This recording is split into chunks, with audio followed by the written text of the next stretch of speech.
Dan Magill. Cameras on, Dan Magill.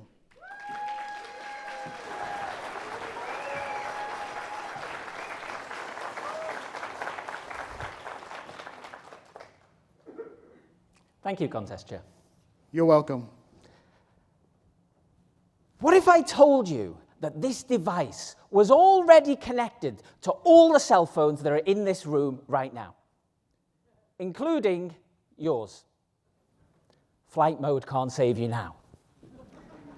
Let me prove it to you. When I press this button, we're going to randomly select photos and videos from your phones, and we're going to display them in the big screens while I speak. Ready? Some of you look a bit nervous. We'll be fine. We'll be fine. Here we go. 3, 2, 1. Oh, don't be silly. It's a can opener. Contest Chair, friends, and anybody who's frantically deleting last night's pictures. Do you remember during the pandemic when we all moved our lives online?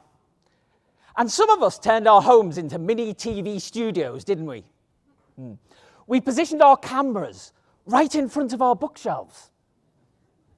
We positioned our notes right behind our cameras. And some of us deployed virtual backgrounds to convince the world we were delivering our speeches live from the Golden Gate Bridge. Which worked for about 10 seconds until we started to disappear behind the Golden Gate Bridge. There was something, though, that we all did, wasn't there? If we were looking good, feeling good, cameras on. If not, cameras off. But has the world become one gigantic game of cameras on, cameras off? A couple of years ago, I was doing some schoolwork with my 11-year-old daughter, and she just kept making spelling mistakes. Eventually, I got frustrated and I shouted, "Eloise, what is wrong with you?" Eloise is dyslexic. I knew that, but I still said it. She looked up at me like she'd just been punched in the stomach by somebody she thought she could trust, and I felt like I was the worst father that ever existed. And then she said, "I'm sorry, Dad, I know I'm stupid. I'll never be a great writer like you. I can't make people laugh like you. I'm just not confident like you." And I realized I've let my daughter spend her entire life only seeing my successes. Anything else I'd hidden away. Cameras off. We love to tell the world when we've done well, don't we? But if we're always winning, always succeeding, always cool, never losing, never failing, never cruel, what might that be doing to the people who believe us? A study by Dove found that 70% of teenage girls believe they're not good enough. 70%. And over the last decade, the suicide rate in young women has almost doubled. I understand that there are many reasons for those horrible statistics, but I really don't want to be one of those reasons. Do you? Let me develop the real picture. Eloise thinks I'm a great writer. Not because of anything I've ever written, but because I've bought myself a big pointless mug that says "World's Greatest Writer." And a t-shirt. Eloise thinks I'm funny. Do you know, I've tried stand-up comedy many times, and I have many videos of me telling jokes to absolute silence. I've got one video with some laughter. Weirdly, it was recorded on a night when the venue was selling beer half price. But which one of those videos do you think I've uploaded to Facebook?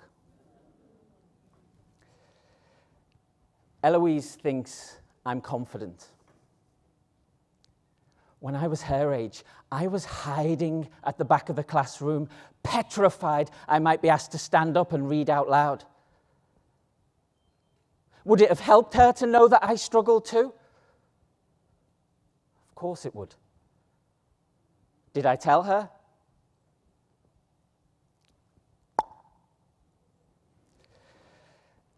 I think we might be losing the ability to be vulnerable, to be authentic, to be ourselves, and it can be so important, especially around those who look up to us.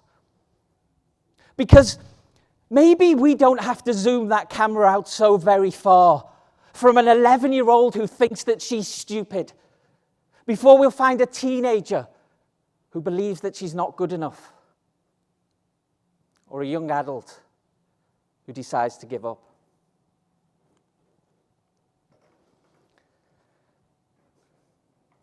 Eloise is 14 now, and I'm so proud of the confident, authentic, flawed young woman that she's becoming. I don't know if she's quite so proud of the in touch with his emotions dad that I'm becoming, but it makes a difference. I asked her what she thinks about this speech. She likes it. She wasn't sure about the can opener, though. She said, "Dad, there's no such thing as a device that lets people see our private photos. They'll never believe you." And she's right. There isn't. And I know that most of you didn't. Most of you. But you can open up your true self to the world more often.